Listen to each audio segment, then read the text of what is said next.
You're watching the markets swing wildly, reading headlines about trade wars, and wondering if Trump's tariffs are going to crush your investment portfolio. But what if I told you there's a small group of investors who are actually smiling right now? These savvy land investors aren't just surviving economic uncertainty, they're positioning themselves to potentially double or even triple their returns because of these tariffs. There's a hidden opportunity emerging that over 90% of real estate investors are completely missing. And it has nothing to do with residential properties, commercial buildings, or even traditional development. And in today's episode, we are revealing exactly how these tariffs could create a perfect storm for land investors who know where to look. And we are uncovering a few specific regions where this opportunity is already starting to unfold. Whether you're already investing in land or just curious about how to protect and grow your wealth in uncertain times, this is one episode you can't afford to miss. It's Nite Cap, fellas. Cheers. Cheers. I'm joined this evening by the one and only. Where is he? Here I am. I was just hiding. Handsome Rob, John Burnett. John, how are you?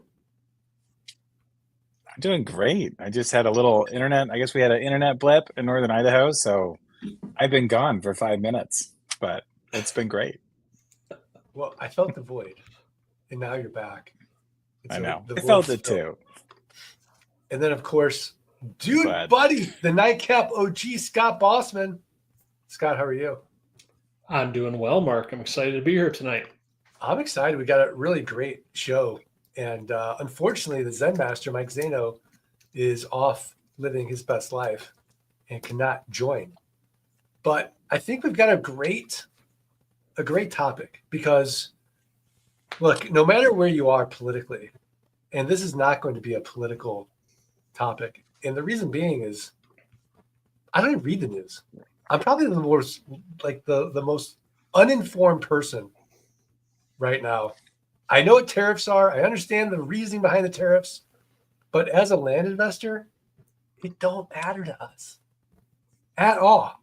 So let's talk about why these tariffs could make land investors rich and how you can also benefit from it. So here's the deal. Just quickly, John Burnett, you and Val, lose any sleep past couple days watching $1 trillion of value go away from the stock market? No, we didn't. Didn't bother you at all. I mean, we lost sleep from our baby, but that was it. That's it. Yeah. Okay. No. Dude, buddy, you and Aaron biting nails, looking at the market, watching the ticker go. Like, oh my God, my 401k. What happened? You guys hear me? Am I back? Yeah, you're back. I can hear you, John. Okay. Yeah, great. No, Mark. No nightmares on our end. No real biting of nails. I have thought about maybe some family members who are heavily invested in the stock market, that type of thing. But personally, no huge worries. Yeah, I mean, I felt the same way. My partner, Lainey, she's heavily invested in the stock market, and she's been having just a ball the past few years. I bet. And now the sleep ain't so great. And so I had 100 sleep score last night because I have literally one stock, and that's it. I have Apple, which I've owned since I was 13 years old. Wow. That's it. So I don't care. We have all our net worth into raw land. And the great thing about it is that it cash flows. We have no debt. Interest rates can do whatever they want. It don't matter to us. So what's really cool, it looks like John's frozen, by the way, is that if we do go into a recession or deep depression, right, the world's on sale. And land investors can take advantage of this because there will be so many people that maybe they were sitting on the fence, waiting to, to sell their land because they think that was going to go up in value.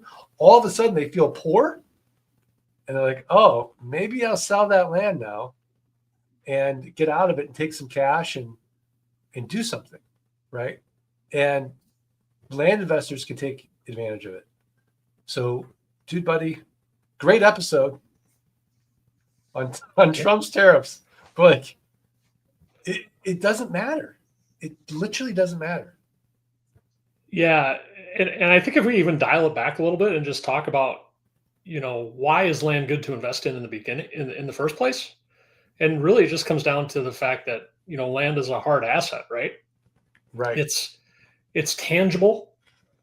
There is a limited supply, and unlike stocks or crypto, it's just much less risky, and you can rely on it more to not disappear.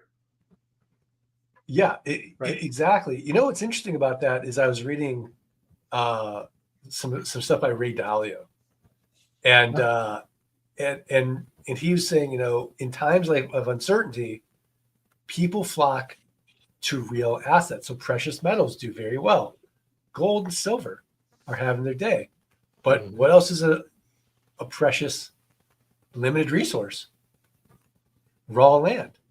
And so you're going to see a flock to safety into these assets as you have turbulent markets. Nobody really understands, or it's not that they don't understand, but they really can't predict what's going to happen if we go into a major trade war with China, and how these tariffs are going to affect us in the short term, in the long term. And so with uncertainty, where do investors go? They go to cash, they go to gold, they go to silver, they go to land. And so the value of our land is going to increase, while the people who own land and might need cash are more likely going to end up selling to us. Yeah, I think it definitely may pose an opportunity for land investors to buy land from people that, we're going to be solving problems for some people buying their land that they don't want anymore. I mean, it's interesting, Mark, because a lot of the people we buy land from, they're not very emotionally attached to the land anyway. Not at all. It's not like they're living there. It's not like a house. Right. Yeah, they're most likely haven't visited the land in years, if ever. 10, 20, 30 years ever, right? Right. And then something like this comes along that, maybe the catalyst for them to finally get rid of it. And we show up as a solution in their mailboxes during a time of need. So I think, we're going to stay the course right now, and it's business as usual for sure. And we're definitely going to be hitting our direct mailing campaigns. Can you hear me? I can hear you. Uh-oh. Now where's Mark?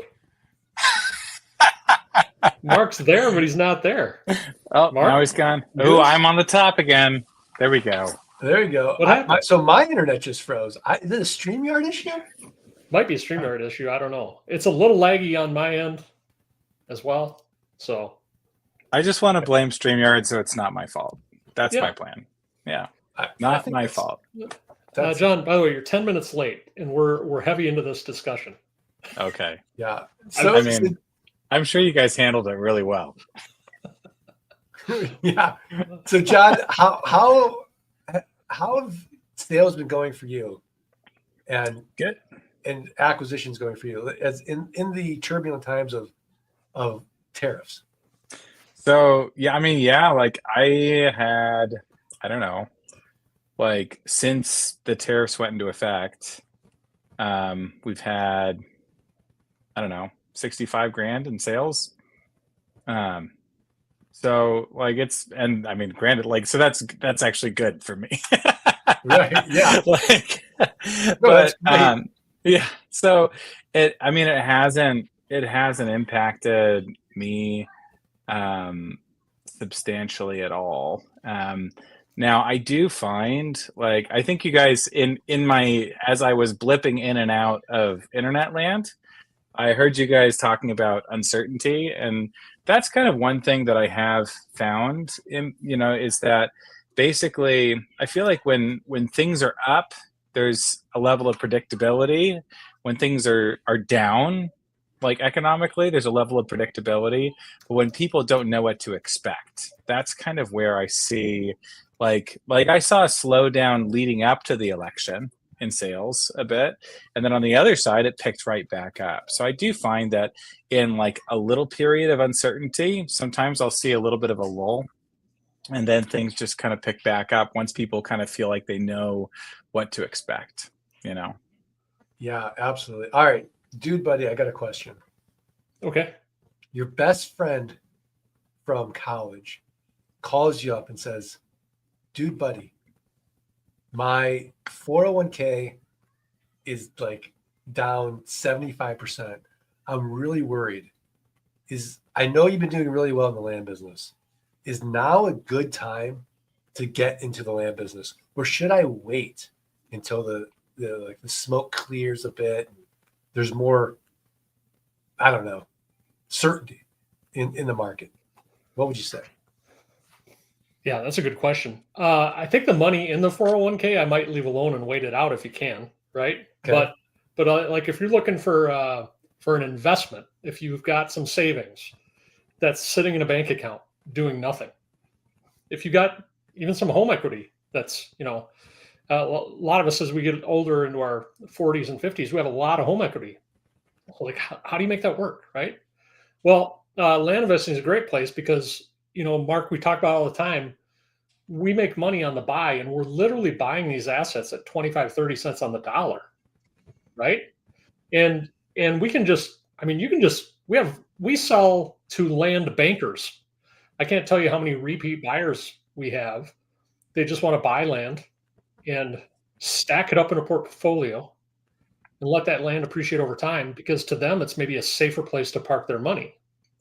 So I think there are a lot of great reasons to invest in land. I think a lot of people are probably saying right now, okay, well, look what's happened in the stock market the last week. Now is a really great time to invest in stocks. But it'd be interesting to see, like, what if we took 10,000 and invested in the stock market right now at a low point or the lowest point, and you take $10,000 and invest in land right now at 25 cents on the dollar. Where would that be in 5-10 years? It'd be kind of interesting, wouldn't it? No, absolutely. I know what would happen. I mean, Eric Peterson did a whole year competing against his son with $1,000. And his son was buying crypto and doing options and buying stocks. And he came out of the gate hot. And then Eric made $100,000 in land. But he started, Mark, he started with $1,000. He started with $1,000. I know. And at the end of a year, he had $100,000 in enterprise value. Yeah, which is insane. So it's insane. Okay, so John, same question to you. Your best friend comes to you and says, hey, is now a good time to get into the land business? Because I'm feeling like I could get laid off, right? I don't know how these tariffs are going to affect my company, right? So many big companies that rely on these imports, or my e-commerce business, everything's going to go up. And as prices go up, we're already in an inflationary environment. People are going to not buy as much. Is now a good time to hedge and go into the land business and start creating cash flow for myself with this passive income with raw land? Yeah, I mean, I think so. Like, I think for one reason, just being that, like, just in terms of like, to delay ultimately costs quite a bit, right? So the longer you delay, ultimately that's lost income, right? Because that is time that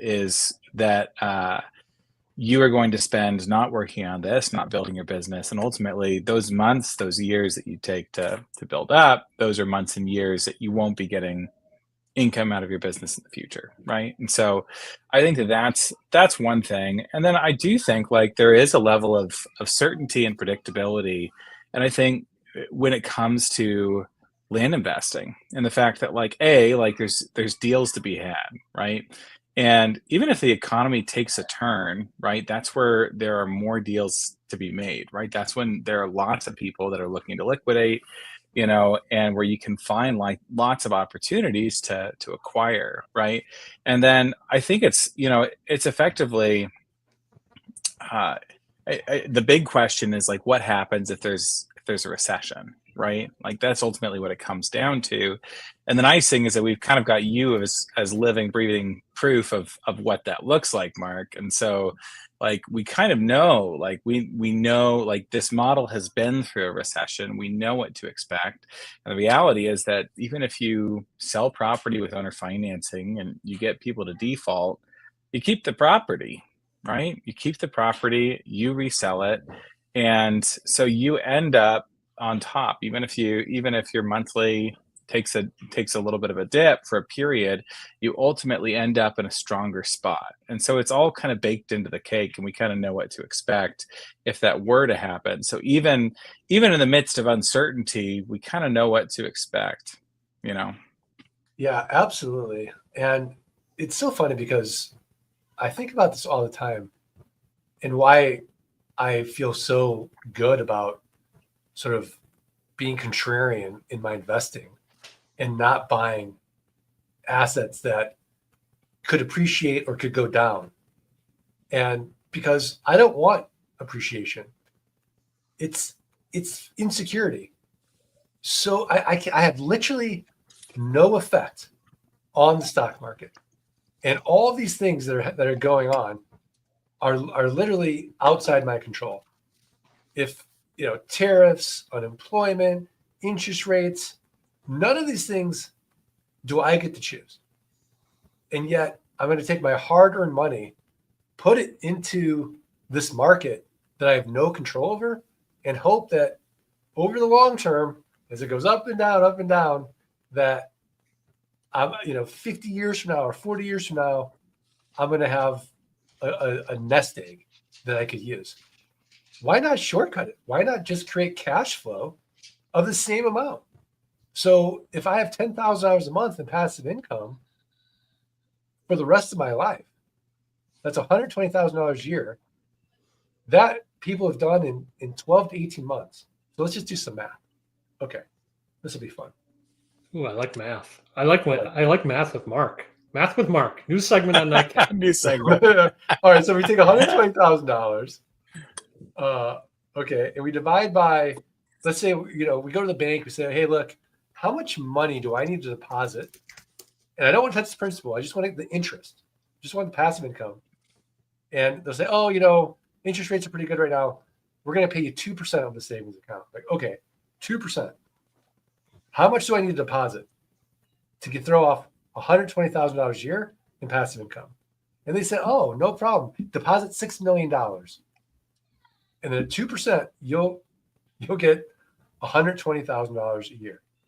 Well, we can do that in a year. How long would it take you to save $6 million then, even in the stock market, to convert then into a safe cash flow that you can use and live off of $120,000 a year? Not to mention the dollar and inflation and our purchasing power going away. We have control over this. We can buy more land. We can sell more land. And I don't know. What am I missing here? Scott, dude, buddy, what am I missing? I mean, I think we could help others make a good return on their money as well, right? Yeah, exactly. I mean, we always need more money to buy land. So like, help me and I'll help you. Let's do some deals together. And, I know, Mark, you have a fund, right? Or you don't have a fund. You've done for your coaching program, but like land is, we all want to buy more land, just buy more. And, right. it's always helpful. You know, it's helpful to use other people's money in that sense, and we can provide for them an opportunity as well. No, I kind of want to. But isn't now the time to like start your own land business? Totally the time to start your own land business, because and we talk about this all the time. You know, people are of the belief that, is there really that much land out there, and can you still buy it at 25 cents on the dollar? And short answer, yes and yes, right? Like the market is absolutely huge. Mark, you didn't want to teach people initially because you're like, why would I invite competition to my marketplace? But then you sat down and did the math, and you're like, the market is so massive. It's so big. It's so big, and there's so much opportunity for so many of us that yes, now is the time to invest in land, because you can buy these assets at such a deep discount, and you can hold them over time. You can do what you want with them. You can hold them. You can owner finance them. You can sell them for cash, which Mark hates, but you can sell notes, right? I don't hate it. I don't hate it. I just don't think it solves the problem. Right. I mean, sometimes if it's going to solve your problem, then great. But I think long term, cash flow solves the problem, because we want to solve our money problems and our time problems. We don't just want to solve our money problems. Yeah. And I mean, this is how John has time to raise 6 kids. Right. I think so, Mark. I've only been doing this 10 years. You've been doing this 25 years. My perception of the land business over the last 10 years is it's very stable. Like I can count on it. Every year I see growth, and in the last 10 years there have been a few bumps in the road. Right, there was a pandemic when we didn't know what was going to happen initially, but then a lot of us had record years because people, I don't know, there was a lot of cash in the market at the time, and people maybe wanted a place to escape to. And then last year and currently there are fears of inflation, but even in this environment, land has been very strong. At least our model has, where we can sell land for $100 or $200 or $300 a month. Because even in this environment, there are a lot of people out there that can afford that type of payment. And then you lived through the recession of 2008, and you survived. My business was so profitable. I survived. I mean, I learned some hard lessons I write about in Dirt Rich. About, I don't know, maybe save some money. Don't spend all your money. But I had never gone through a cycle. And then, luckily I got a big ego kick in the head, which turned out to be a blessing. Yeah. But what saved me was I didn't have debt, where, my land friends who were really riding that wave that went into debt to buy their land, they had to get jobs.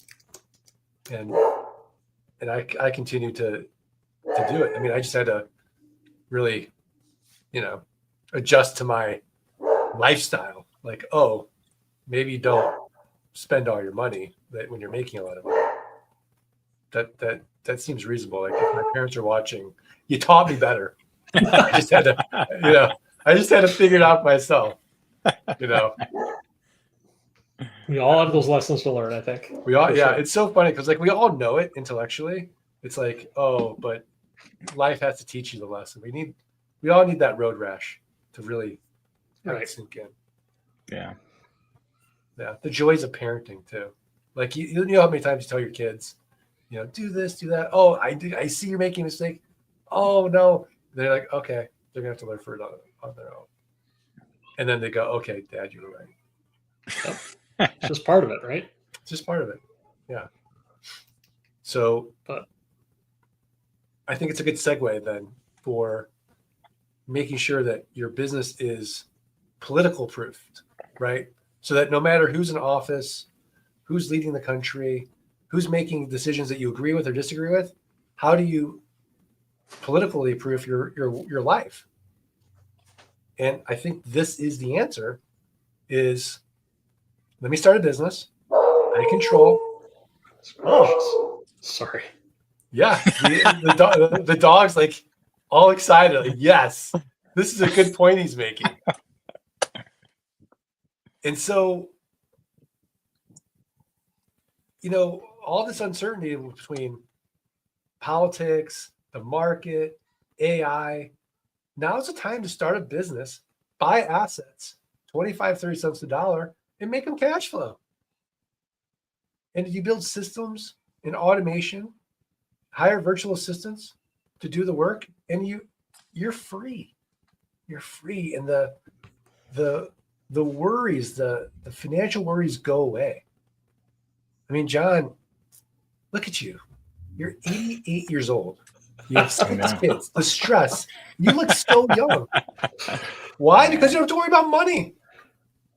No, but seriously, though, like what? I'd be curious. What are your biggest worries right now? I mean, I think like as far as my biggest concerns, it's always just around like wanting to do the best I can for my kids and raise them right, and just show up as a husband, show up as a dad, and make a big splash, right?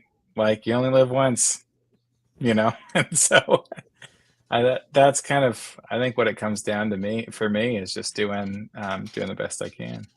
So right, but you're not worried about somebody firing you this week, no, being laid off. I'm not. Val's not like, John, we really need to adjust our lifestyle because we don't know what's going to happen. Right. I mean, that's that type of psychic freedom, I think, is priceless in a way. When people are just so worried and anxious, and it sort of becomes a cloud in everything you do in life, where like I'm going out for dinner tonight and I don't have to think about it, right? Where somebody else like, oh, my 401k went down 50%. Like, I don't want to go out for dinner. I don't want to spend money. I don't want to do anything. I just want to, be anxious. And there's just that sense of no agency, no control. And this is a perfect opportunity to really find the solution to it. So, dude, buddy, what are your thoughts?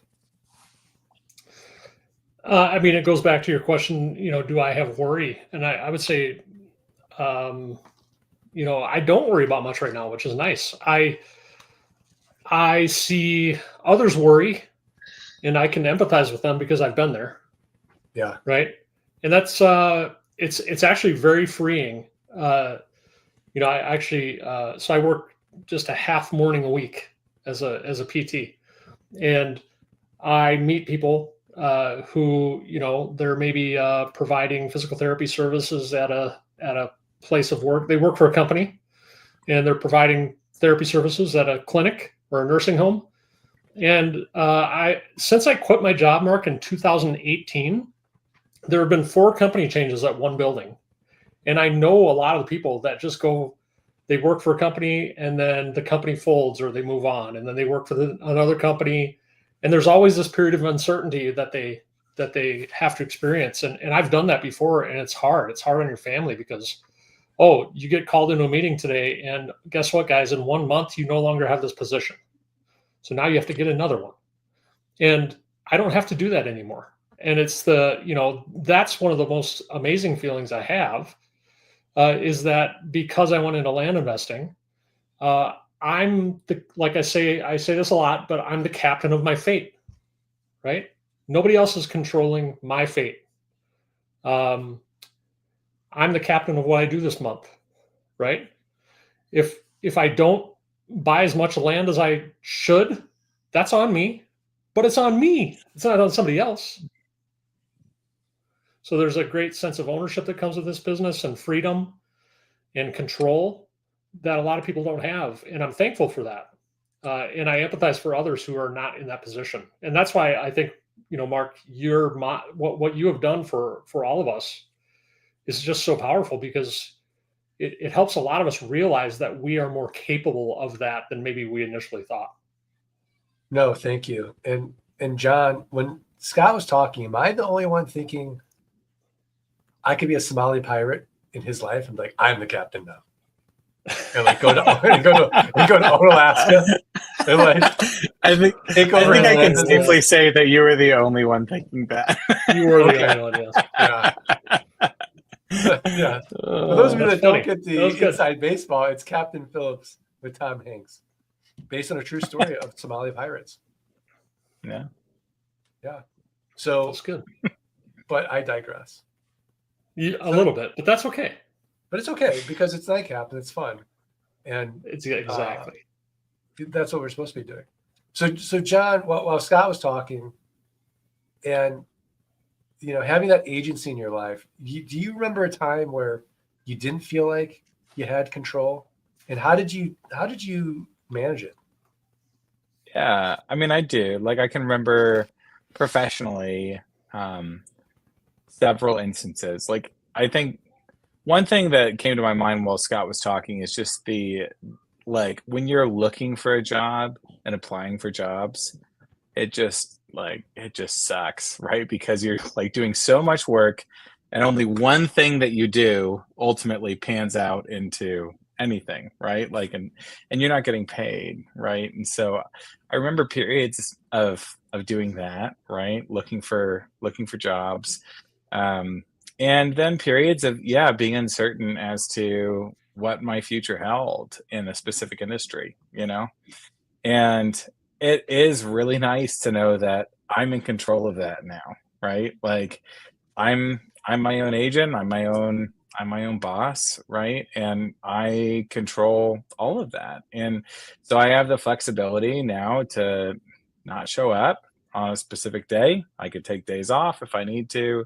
I've got full control of all of that. And so it gives me agency, it gives me flexibility. I can put it in if I need to put time in, I can put it in when I want, where I want. And so it's given me the flexibility to spend the time on the things that I want to spend them on. Right. So Yeah, no, I love that, and it's so great when you own your own business to just wake up one day and say, I'm going to give myself a raise. Like I don't like I haven't worked at a company in 25 years, but I do remember people were like getting raises and bonuses, and it was like not that much, like inflation based raise, like 1% or 2%. I don't know. Put in the chat what is a typical raise at a company these days, but it's not like what we can do where we can just buy more land and be like, all right, I'm going to give myself a 50% raise this year. And I can spreadsheet it out because I know if I buy $100,000 worth of land, it's going to cash flow $10,000 a month in 12 to 18 months. If I want to make more, I just buy more land and sell more land. And ideally, I get to the point where I'm not even the one doing it. That's my team is doing, running the playbooks that I create, and I'm just sort of watching it and managing it and massaging it and breaking stuff. Free. I love that. Freedom. Chris Black says 2.5 to 3.5% annual merit. That's pretty good, Chris.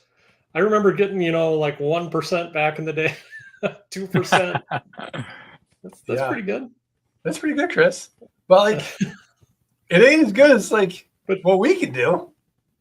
Well, Mark, you know how I view a lot of terms deals now is like if I sell a property for $500 a month, right? I just gave myself a $6,000 raise for the year.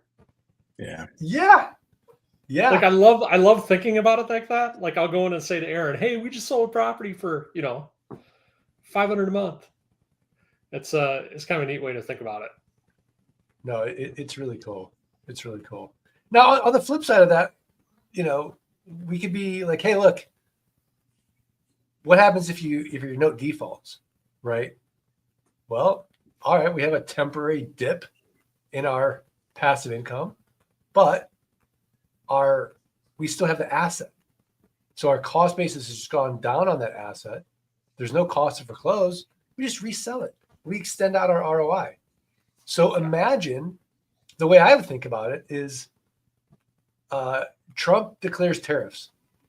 And all of a sudden, people, instead of the stock market going down, our land portfolio assets actually get better and go up in value because the nervous Nelly borrower might default now, but they lower our cost basis and we make more money. Mhm. Or it's possible, Yeah. Mark, land in the areas we work in could become more valuable because one of the intents, right, of the tariffs is to bring industry and production and employees back to America, right? So, like, what maybe land in the path of growth is going to inflate because of that. 100%. Absolutely. And we know over Yeah. time, land does inflate because of inflation. Right. Mhm. Yeah. John Yeah. Burnett, what are your thoughts? Yeah, no, I agree. I mean, I've done very well from like, I mean, I sent you a Vox a while back about for the notes that like I went into GeekPay and added up the total amount of payments I had received prior to default for everybody I had defaulted, and it was a very large amount of money. It was like very surprising to me, right? Like, and I mean, I made a big sale the other day, and it's all like the cost basis of the property had been covered. The property had defaulted, and then I sold it again at twice the value of the previous note, right? And so, like, I don't know, like I've done very well. I don't have I tell people like I don't make an appreciation play, right? It's not what I'm trying to do, but I've done okay, like from appreciation, and it's because like I've had so many situations where there's been a default, and then I go to market the property and I review current values for properties in this area, and I realize, oh, it's gone up like a good bit, right? And so I've done pretty well. Amazing. Yeah. I remember, I think it was maybe 2-3 months ago. I think I told you guys about that 80-acre parcel that defaulted, and we had sold it, I want to say for like 40 grand. And then our cost basis went down to 4 grand on it. And now it's worth 80 something $1,000. We resold it for 80 grand. Like this business is kind of like a fine wine business. Like the longer you're in it, the better it is. But Kate Taylor has an interesting question. Should we answer it? Or should we just Yeah, I let think Kate so. be like, We actually have a number of questions coming in, which I like. Let's engage. I love it. Yay. They're engaged. Yay. Here's Kate's. If I'm starting out, what amount of capital is needed to start to get to 10,000 per month for someone with very limited time due to a W-2 job? That's a great question. I have an opinion, but Handsome Rob, John Burnett, you want to take? So my general thought is that like you start where you are, right? And so part of it, the big thing that isn't on, in this question is time frame. Like how soon do you want to get to 10K, right? But there's a lot of ways to get creative and maintain momentum. In my mind, it comes a lot more down to timing and when you're getting started than it does to how much money you're actually bringing to the table, right? And so, I said this, I think a few episodes back, and I stole it from Mike Zano, who's not here, so I'm going to steal it again. So, yeah. I think we should steal all of Mike's stuff. Yeah, we should just do it. But like, one of the things that Mike has told me that I really think rings true, like you can buy properties for $500 and you can buy properties for $5,000 and both work. Like in the early stages of your business, it's more about just building the machine, right? Let's build the machine. We can build the machine with $500 things. We can build a machine with $5,000 things and both work, right? Generally my thought is that, if you've got like 5 grand, that puts you in a spot where you can both acquire property and market, right? And we can effectively get things rolling, right? But at the same time, like in my own business, my general philosophy has always been, I want to maintain momentum, right? And there are ways that you can do that, regardless of where you stand from a capital standpoint, right? So we've done land arbitrage where I've purchased property on owner financing. I've sold that same property on owner financing. When you net everything out, the holding costs are extremely low. And so I've utilized that so that even if I didn't have the funds to acquire property in a specific instance, I can still acquire and then sell and then make a good profit off of those properties. The other thing is, like Scott was saying, partnership deals where somebody else brings the money to the table and then you split the profits, right? And you get a win-win situation on either end. And so there's really a lot of opportunity for creativity, right? So regardless of where you stand, there's ways to build and maintain momentum in this business. I love it. I love it. Dude, buddy, John might have given like a really definitive answer to Kate, but do you have anything you want to add? I think the only thing I would add is that is it 10K per month on notes? Is it 10K per month on cash? Because you could be a wholesaler to get to 10K a month pretty quick, in all honesty. And if you buy land for $1,000 at 25 cents on the dollar, you can sell to me for 50 cents on the dollar, or do that a few times a month and move on to the next deal. And, you could get to 10K a month revenue pretty quick with that approach. I think most of us like the passive income lifestyle. We want to build that up, right? If you were going to if you wanted to get to 10,000 a month passive income with land, I think you're going to have to invest.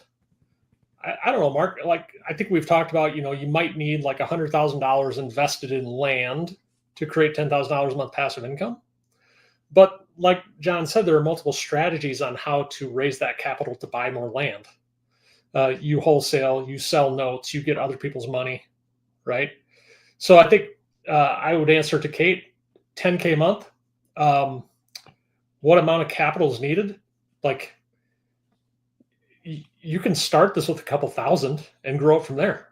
Eric Peterson started with $1,000, and a year later he had $100,000 in value, right? Yeah. So if you start with maybe 10, that would be amazing. Amazing. Yeah. I mean, capital is not the constraint in this business. The constraint in this business is exactly, it's right here. And it's your willingness to be uncomfortable and embrace the suck and start something new. And so often in time, like I have this happen to me. I go out, I play golf, I hate it.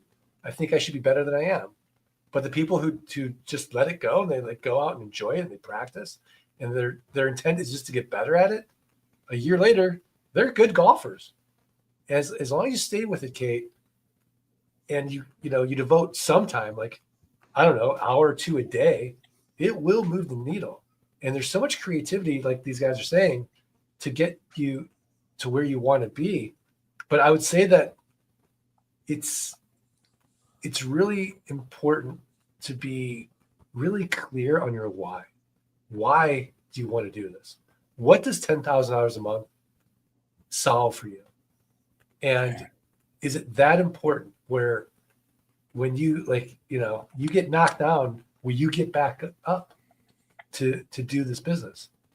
And so I think it really starts with that burning desire, that strong why, and all the so-called problems that you might face, or they'll go away because you'll figure it out. And of course, we can smart cut it for you too. Like we could be your Sherpa, but like that being said, this isn't brain surgery either. Mark, I think what I'd say to that also is, Kate, I was where you are. I had a W-2 job. I had 4 kids. I was burning the candle at both ends. My why was so strong, like Mark said, that I committed to myself to get up at 5 a.m. for a year. And if you do that for a short period of time, you can reap the rewards later. So when people say they have limited time, I would just encourage you, to really think about what your goals are, and find the time, carve out the time to create those goals for yourself. Yeah, I mean, John, you were in the same position. I was in the same position. We all started this as side hustles. Yeah. And none of us liked our jobs. And so we did what it took to get out of it. Oh, Guy Ross Tippy. Fantastic. One of our coaching clients. What's up, Guy?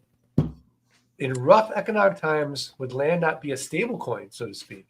Some of the people put their money into that they know will go bust. I mean, it is dirt. It's tangible. Seems like an asset people would run to in uncertain times. I mean, Guy Ross Tippy, are you an economist? Yes, you're correct. You are correct, sir. Absolutely. It is. I mean, for those of you that don't know what a stable coin is in the crypto world, that means when there's turbulence in your cryptocurrency, you can buy what they call a stable coin that's tied to the dollar, and it is going to be isn't going to go down in value. John, do you want to disagree? Love it. No, I think that that's really true. Like, I mean, I think about land like something like gold, right? Like, in the fact that generally it's not radically inflationary, right? There are times when it might be inflationary. So, like, if you get a big, if you've got a big development or something like that, right? Like, there might be some kind of an inflationary force on something like land, but generally it's stable. It retains its value, right, over time. And so, I mean, I say that, but my land's gone up in value pretty substantially. So maybe that's a counterexample, but I do think of it as like something that's relatively stable, something that's predictable, something that's generally not going to go down in value, right? And so it is something that I think, and is probably, I think, a note to all of us in times of uncertainty to really emphasize that to our potential buyers as well, that's one of the reasons that it's something worth investing in. Yeah, absolutely. Such a good point. So, dude, buddy, this is a good question. George Hall, top 3 books to read to help get out of my head and start and keep at it until it happens. Let's each pick a book. So, okay. Dude, buddy, you want to start one? What's like the mindset book? And by the way, feel free to say Dirt Rich and Dirt Rich too. Let's just shamelessly plug. Wait, those are a given. We'll give 5. Those are a given. Yeah, let's find. Yeah, those are the top 2. Those are top 2. Yeah. Yeah. So this is a little bit older book, but it left a huge impression on me during my first year or 2 in the business.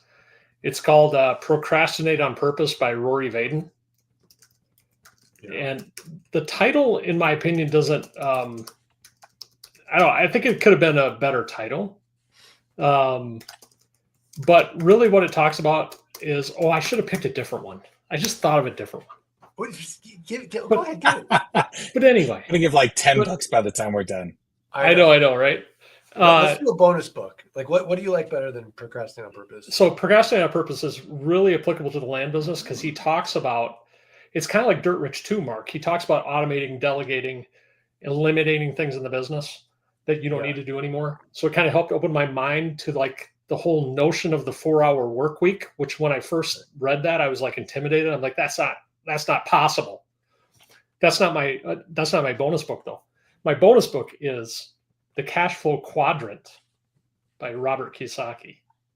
So if anybody's never read that, that opened my eyes completely to, I was totally on the wrong side of the quadrant, right? I was in one quadrant. I wasn't in both sides on the what do you call that line? Not the equator, but the prime meridian. Prime meridian. I was all on the left side of the prime meridian, and I needed to be in the lower right-hand quadrant. So those two books, Cash Flow Quadrant by Robert Kiyosaki and Procrastinate on Purpose, is what I would recommend to people. I love it. I like it. John, you got a book? So Cash Flow Quadrant is what set Valerie and I on this journey as well, right? So we listened to it on audiobook and on a road trip, and by the end of the road trip, like our whole mindset had shifted, and that's when we started to look at different models and ultimately landed on land. But I would say, so since Scott cheated and gave $2, I'm going to cheat and give $2. So you're getting, I mean, at least 7 now. Right. But Yeah. I'm going to give, so mine are going to be more in terms of discipline and mindset as you're working the model, right? And the 2 that I would give, one is Eat That Frog by Brian Tracy, which is like this thick. It's very small, and so you can read it very quickly. But basically the principle is that you want to work on the right thing, right? When you're working in a business like this, it's really easy to get sidetracked by the littlest things that are not important, that are not moving the needle for your business. You can get so sidetracked by, like, I've got to get the logo designed just perfectly. I've got to focus on this, that, the other thing. And in Eat That Frog, it is about basically taking the thing, so taking your to-do list, ordering it from what you want to do the least to what you want to do the most. And then that's your priority list for the day. And then you build momentum, you maintain that momentum, and you hit the end of the day feeling extremely good about yourself. Because usually the things that you want to do the least are the things that move the needle the most, right? They're the things that are most impactful. So that's my book number 1. And then my cheat book number 2 is going to be Extreme Ownership by Jocko Willink. So that one's had a very big impact on me as well. So the idea of just owning everything in your business and no excuses, just say, this is the way it is, and I'm going to take ownership of it and I'm going to make it happen. Right. But I think those 2 have been extremely beneficial to me just from a disciplinary standpoint. So. All right. Since you guys gave those great books, and they're really fantastic and practical mindset books, can I go a little woo-woo? Because he said, get out of my head. Is that okay? Or Sure. Of or course. no? I feel like I'm going to get Please. in trouble for this. Yeah. But I'm going to say it anyways.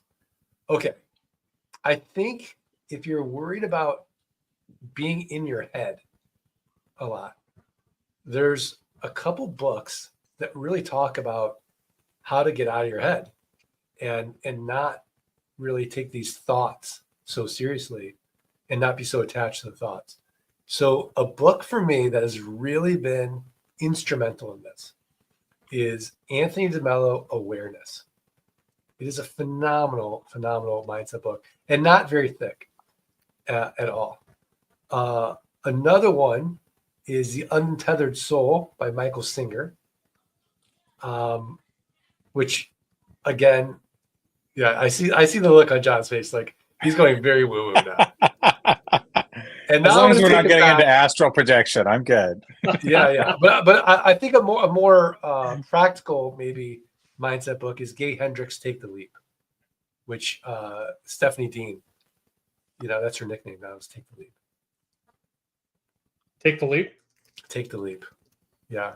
So we gave a lot of books, not 3, but any of those. And honestly, I think one of the best mindset books is Rich Dad Poor Dad by Robert Kiyosaki. It's a great one to start with and then go to the Cash Flow Quadrant. I think Cash Flow Quadrant is better, but if you just want mindset, Rich Dad Poor Dad is a classic.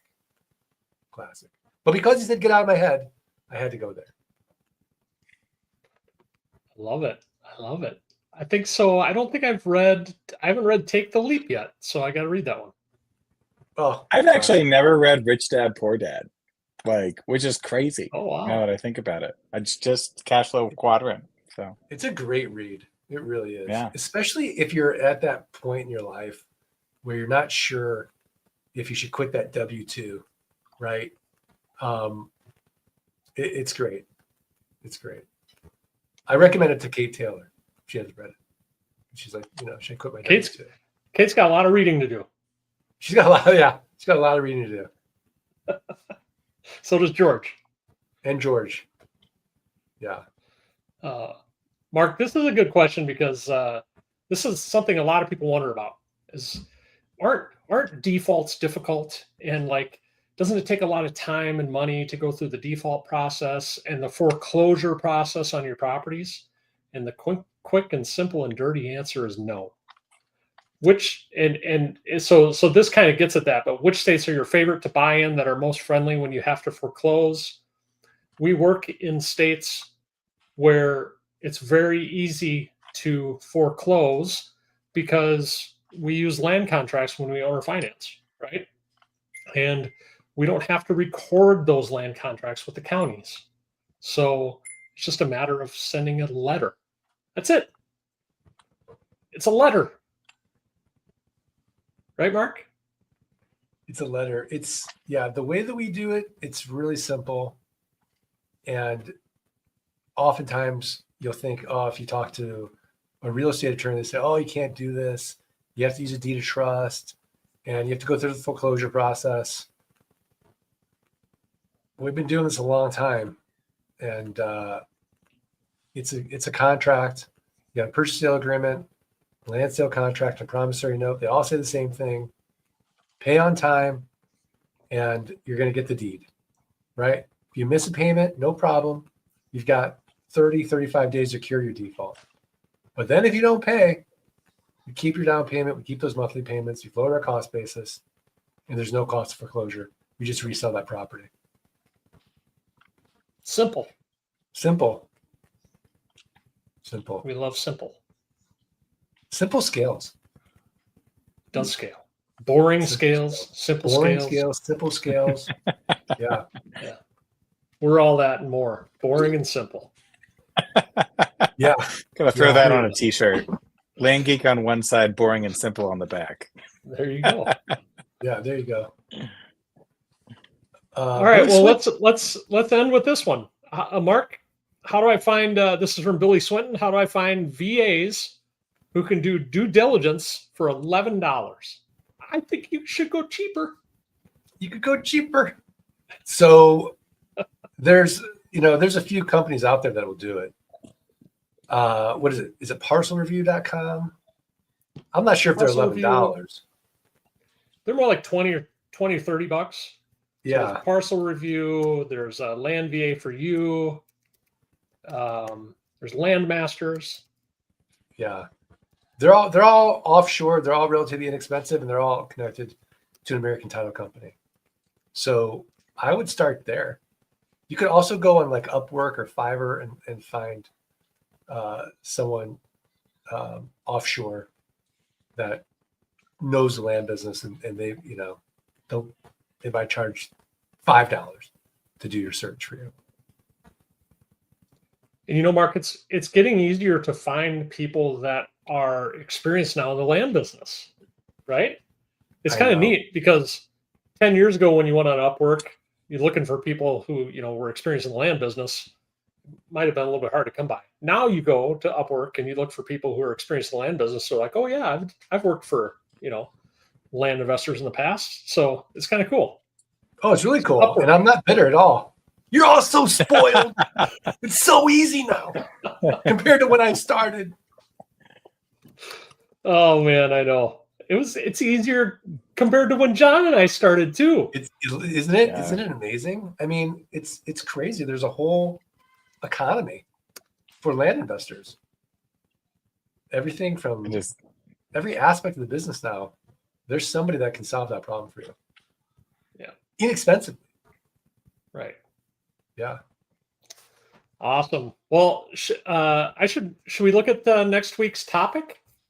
Yeah. What's next week's topic? What are we talking about next week? I know what we're talking about. I've got it right here. Well, then you tell us. So I don't have to look it up. Yeah. You know what it is? What? How interesting. Using AI, VAs, and modern technology to remove yourself from the business while making more passively. That's going to be our topic. I'm Nice. bummed. I'm going to be gone next week. I really want to talk about that topic. We could use you on that topic. We could use it. Yeah, exactly. Maybe I'll just show up. You know what? Val's not going to care. I mean, if it's an episode about can join AI, you. She's got I'll just a be lot like- to talk about. I'll just be like, I need to go run to the groceries, make a quick errand, and I'll just like poke in from my phone. That'll be great. Yeah. It's fun. Well, I hope everybody got a value out of this topic. And we didn't even go political. no, we didn't. We stayed very neutral. It was all We're good. very neutral. Yeah, it was good. So I think we should just do like we used to do and just say, let Freedom. Freedom. Ring. freedom ring. Pretty good. John got it there John got it. at the end. That's good. Yeah. Yeah. Awesome. Thank you guys. This was fun. Thank you guys. We'll see you next week Cheers. for more fun and hijinks. Awesome. Loving Bye, Nite Cap. everybody. Bye for Love now. Nite Cap.